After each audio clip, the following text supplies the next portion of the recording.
realidad o pura sugestión. Desde tiempos inmemoriales se ha hablado de la existencia de los fantasmas, espíritus o seres espectrales. Hemos oído testimonios increíbles y personas que aseguran haberlos visto. Por supuesto, al no ser algo comprobado, la ciencia rechaza su existencia y atribuye estas supuestas apariciones a la sugestión o a la imaginación. Pero quienes dicen haber tenido un encuentro paranormal defienden la existencia de estos seres fantasmales y niegan haber estado predispuestos para tal visión. Se dice también que estas apariciones solo son percibidas por ciertas personas con algún tipo de sensibilidad especial y que se manifiestan de diversas maneras. Se dice que estos espectros son personas que se han quedado atrapadas por alguna razón entre nuestro mundo y el más allá, generalmente porque dejaron algo pendiente y necesitan resolverlo. Y en culturas como la China se cree que los fantasmas son personas que se rehúsan a reencarnarse. Veremos un extraño, muy extraño fantasmal, descubriendo los lugares más escalofriantes en los que estas entidades espectrales han tomado posesión.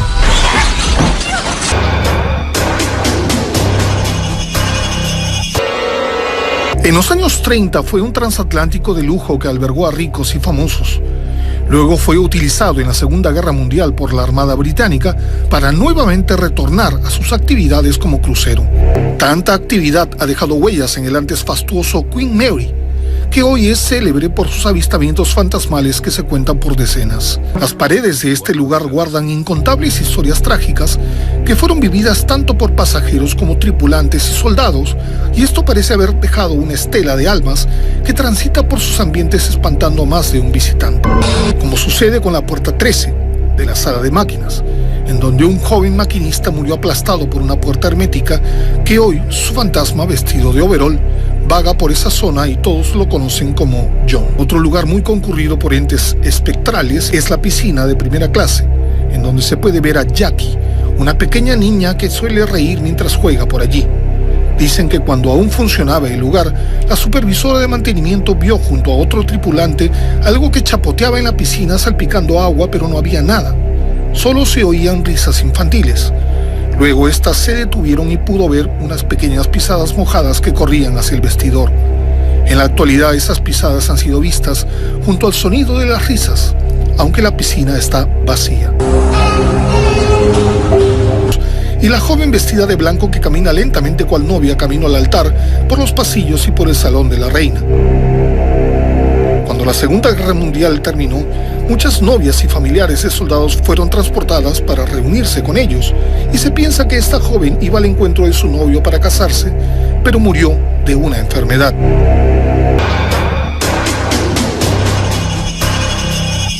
Al sur del Distrito Federal en México se encuentra Xochimilco, cuyos enredados canales navegables e islas artificiales llamadas chinampas constituyen un atractivo turístico.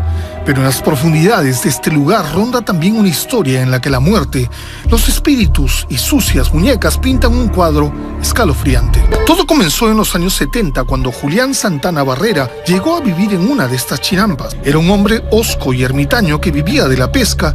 Un día se ahogó por los alrededores una joven al enredarse con la vegetación y su cuerpo varó a orillas de la chinampa de Julián. En el lugar se colocó una cruz, pero desde entonces el hombre afirmaba que el fantasma de la muchacha se le aparecía y no lo dejaba dormir. Nadie supo más de la historia hasta que descubrieron que en la choza de este hombre y también en los árboles aledaños se hallaban colgadas decenas de muñecas. Según el hombre, un día colocó una muñeca fuera de su choza y ese día no fue molestado por el espíritu. Desde entonces se dedicó a recolectar estos juguetes por el pueblo, como decía él, para espantar a los espantos. Pero la historia de la isla de las muñecas, como es llamada esta chinampa, no solo se remite a la joven ahogada. En abril del 2001, Julián se hallaba pescando junto a su sobrino, que lo había ido a visitar, y le contó que una sirena que rondaba el lugar se lo quería llevar desde hacía tiempo, pero que él solía cantarle para que no lo hiciera. Esa misma tarde, mientras el sobrino de Julián lo dejó un momento, el hombre murió y su cuerpo terminó en el mismo lugar en donde había quedado varado el cuerpo de la joven.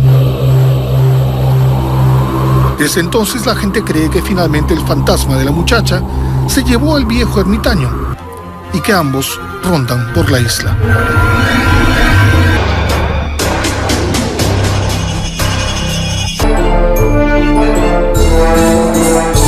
teatro más antiguo de Londres, y por él han desfilado incontables figuras. Pero no es este el motivo de su fama actual, sino los macabros fantasmas que merodean en su interior, quienes parece que no quieren que la función llegue a su final. Son 3 los espíritus que han sido vistos en este espectacular teatro. El primero es el de Joseph Grimaldi, quien fuera el payaso más famoso del mundo a principios del siglo XIX. El famoso payaso realizó aquí su última actuación.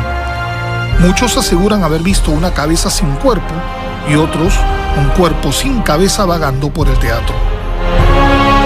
Lo curioso es que se dice que la última petición de Grimaldi fue que su cabeza fuera separada del cuerpo antes de su entierro. Otro payaso que ronda este lugar es el de Dan Lino, un famoso bailarín y comediante que en la cumbre de su carrera se volvió loco y murió en 1904 a los 43 años. Hay directores y actores que afirman que han sido empujados o han sido víctimas de bromas pesadas de parte del espíritu de Lino, e incluso en el que fuera su camerino se escucha en ocasiones el sonido rítmico de alguien bailando. Se cree que es el comediante practicando su famoso baile una y otra vez. Un tercer fantasma, quizás el más famoso de todos, es el llamado hombre de gris. Este fantasma suele aparecer durante el día o la tarde y que acostumbra pasearse por los pasillos y los balcones y desaparecer entre las paredes. Se cree que el alma de este joven pertenece a un hombre que fue encontrado durante una de las tantas restauraciones. Su cadáver, que tenía un puñal clavado en el tórax, fue hallado detrás de una pared que tapiaba una habitación oculta. Se especula que fue un aristócrata que se enamoró de una actriz y que fue asesinado por algún amante celoso que luego lo ocultó construyendo este muro.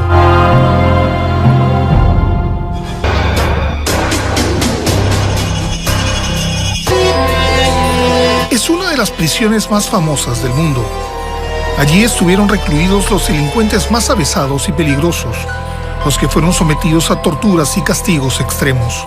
Hoy, almas que no hallan paz vagan entre los fierros y muros enmohecidos de Alcatraz, tal vez purgando condena eterna por sus crímenes o sufriendo el tormento de sus últimos días.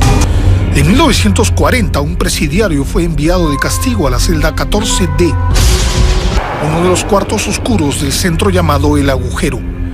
Durante toda la noche los gritos desgarradores del preso se escucharon por los pasillos. Decía que veía a alguien con unos ojos brillantes. Los guardias no le tomaron atención y a la mañana siguiente, cuando fueron a despertarlo, lo encontraron muerto con una expresión de horror en el rostro y marcas de manos en el cuello. Los peritos dijeron que esas huellas no se las había infringido el propio preso, pero nadie supo explicar lo sucedido, pues esta celda estaba cerrada con llave. Incluso algunos psíquicos han experimentado las sensaciones de tortura y desolación de los presos, y cazadores de fantasmas han podido recopilar psicofonías pidiendo ayuda. Aquí la temperatura suele bajar mucho, aunque sea verano. En la zona C, muchos guardias aseguran haber sentido olor a humo, en la zona donde un preso apodado el Carnicero fue asesinado. El olor que se emana aquí es tan fuerte que los vigilantes tienen que salir, pero al volver ya no perciben nada.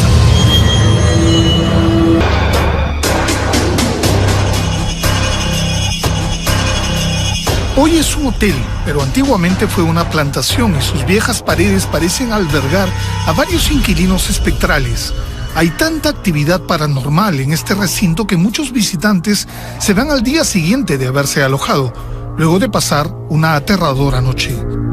William Drew Winter, uno de los tantos dueños de esta plantación, fue asesinado en el pórtico lateral de su casa por un desconocido. Ensangrentado y herido, logró entrar por la puerta principal y subir las escaleras, pero a mitad de camino cayó muerto. Aún hoy muchos aseguran escuchar sus últimos pasos subiendo los peldaños.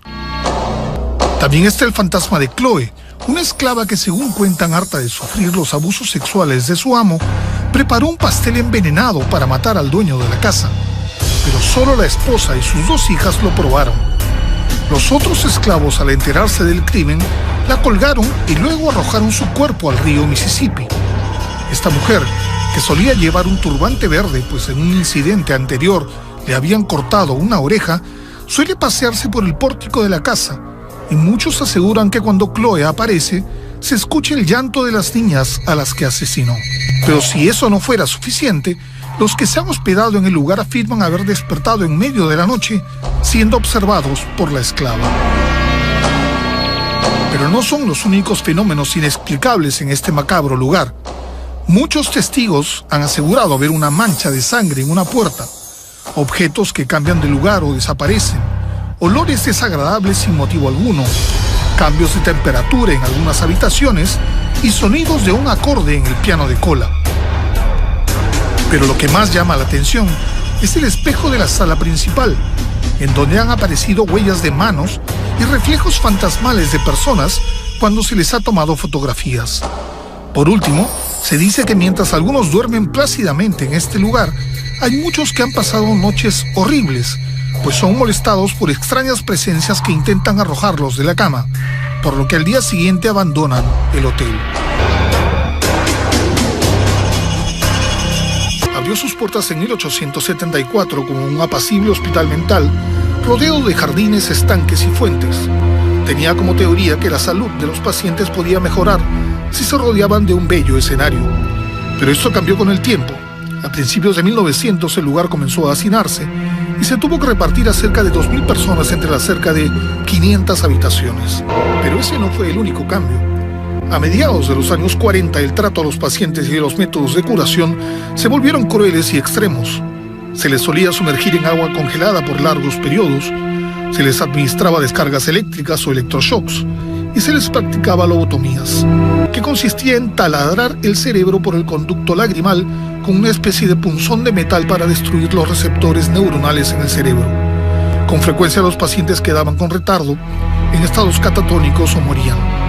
Se dice que hoy muchas de estas personas atormentadas vagan por estos pasillos presas del sufrimiento. Pero los casos de extraños fenómenos paranormales empezaron cuando en diciembre del 78, una paciente llamada Margaret Schilling, que solía escaparse y vagar por todas las zonas del edificio, un buen día desapareció y todo el personal la buscó por varias semanas. Cuando pensaron que había huido, fue hallada muerta en un pabellón que antiguamente se había utilizado para pacientes con enfermedades infecciosas y llevaba cerrado varios años. Al parecer, Margaret había muerto de un paro cardíaco. Pero lo curioso de este caso fue que en el lugar donde se halló su cuerpo quedó una mancha de su figura que nadie pudo jamás borrar.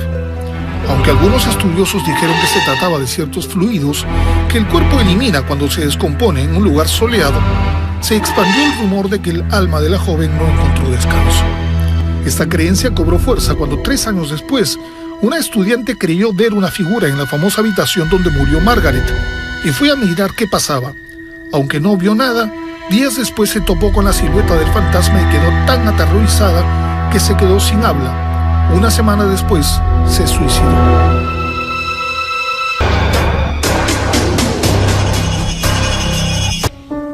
Por fuera es una bella casa de estilo colonial ubicada en una tranquila zona de Connecticut. Pero por dentro los diabólicos seres que la habitaron hicieron vivir a una familia la peor de sus pesadillas. Su escalofriante historia ha inspirado un libro, varios documentales y una película llamada Extrañas Apariciones. Todo empezó cuando la familia Snedeker, Carmen, Allen, sus 3 hijos y su sobrina se instalaron en junio de 1986 en la casa de Meriden Avenue, en Southington. En el sótano había varias habitaciones, algunas tenían las paredes manchadas. En los estantes hallaron sierras, cuchillos y diversas herramientas, y en una habitación había una mesa giratoria, cadenas que colgaban y tanques con lo que pensaron era combustible para la calefacción. ¿Sabes qué es esto? No. Es extraño. Días después, Philip empezó a oír una voz masculina que lo llamaba desde el sótano. Pensando que era producto de los medicamentos, no le daba importancia, pero las voces continuaron y lo llamaban por su nombre. Su hermana menor, Jennifer, contó que también las había visto y que una mujer vestida de blanco se reflejaba en el espejo de su cuarto. Los sucesos extraños se fueron intensificando, como la aparición de un joven de aproximadamente 20 años en el sótano, el sonido de una música de entierro, la desaparición de la vajilla entera puesta en la mesa y colocada otra vez en el repostero, objetos que se movían solos y sillas que cambiaban de lugar empezaron a desconcertar a la familia. Además, por las noches las camas se movían, las lámparas se encendían solas y un mal olor y moscas empezaron a invadir la casa. Philip empezó a sufrir cambios de comportamiento y un día se dirigió al cuarto de su prima e intentó abusar de ella, por lo que fue recluido 45 días en un hospital psiquiátrico. Ante tantos hechos inexplicables, Carmen y Allen hicieron averiguaciones sobre el lugar y descubrieron que hasta 2 años antes de que ellos fueran a vivir allí, la casa había funcionado como una funeraria por varias décadas. Y las herramientas y objetos raros del sótano era donde se atendía a los difuntos antes de colocarlos en un ataúd. Incluso los bidones que ellos creían que contenía combustible eran utilizados para contener la sangre y los fluidos de los cadáveres.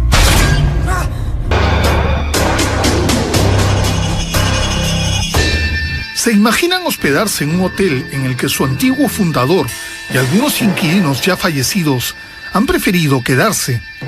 Pues eso es lo que sucede en el Hotel Stanley, y cuya incesante actividad paranormal inspiró a Stephen King a escribir The Shining, El Resplandor, historia que fue llevada al cine por Stanley Kubrick con un aterrador Jack Nicholson como protagonista. Here's Johnny. En la actualidad, el lugar sigue en funcionamiento y aunque sus dueños ya han fallecido, ellos aparentemente no han abandonado el hotel. Se dice que el fantasma del señor Stanley suele pasearse por el vestíbulo y la sala de billar, que era su sitio favorito. Además, los trabajadores aseguran haber visto ver balancearse un día de poco viento una silla mecedora en la entrada del lugar, e incluso cuentan que una empleada se acercó un día y preguntó: ¿quieres que me vaya? Y el balanceo de la silla aumentó. Dicen que el antiguo dueño solía estar allí en su mecedora. También hay habitaciones en donde ocurren hechos extraños. En el cuarto 407 habita Lord Dunraven, primer propietario de esas tierras. Según dicen, suele pararse en la esquina de la habitación, en donde se observa a veces una extraña luz, y desde afuera se le ha visto asomando a la calle cuando no hay inquilinos hospedándose. La habitación 418 también tiene lo suyo. Allí se sienten los espíritus de unos niños jugando. Incluso el servicio de limpieza dice haber encontrado la huella de cuerpos pequeños sobre la cama, sin que nadie se haya alojado. Se cree que son los hijos de una camarera que trabajó allí en los años 20. Desaparición de objetos, luces que se prenden y apagan, golpes en la puerta, caños que se abren solos, lamentos en algunas zonas y personas celebrando en otras han hecho del Hotel Stanley un lugar visitado por muchos turistas que pagan por un tour fantasmal.